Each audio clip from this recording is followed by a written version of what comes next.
kufuatia kwa kesi ambayo ilikuwa ikiwahusu wafanyabiashara wadogo wa maeneo ya Darajani kupigwa na askari wa Mji Mkongwe. Leo mahakama ya wilaya ya Mjini Magharibi imetoa uamuzi wa kesi hiyo. Akizungumza na Asam Online TV mara baada ya kukamilika kwa kesi hiyo, mfanyabiashara ndugu Juma Haji Manga anaeleza kiundani zaidi kuhusu uamuzi wa mahakama. Jambo la furaha ni kwamba mahakama imetoa maamuzi ambayo kimsingi tumekubaliana nayo, ingawa yana udhaifu mdogo, lakini kimsingi tumekubaliana na maamuzi ya mahakama.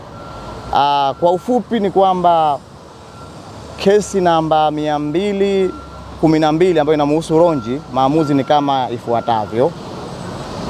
Kila katika wale watu 7 ambao wamepanda hapa, watano, wawili hawajahudhuria, wamekimbia muda mrefu, ni kwamba kila mmoja kapigwa faini 200,000, jumla ni 5. Halafu hao wametakiwa kutoa fidia shilingi 300,000. Nini maana yake? Lakini papo hapo wakishindwa kulipa hii faini, wakishindwa kulipa hii fidia, mahakama imeweka wazi kwamba watatumikia kifungo cha mwaka 1.5 kupitia kesi 212 inayomhusu Ronji. Lakini kama nilivyosema kwamba majalada haya yalikuwa ni mawili.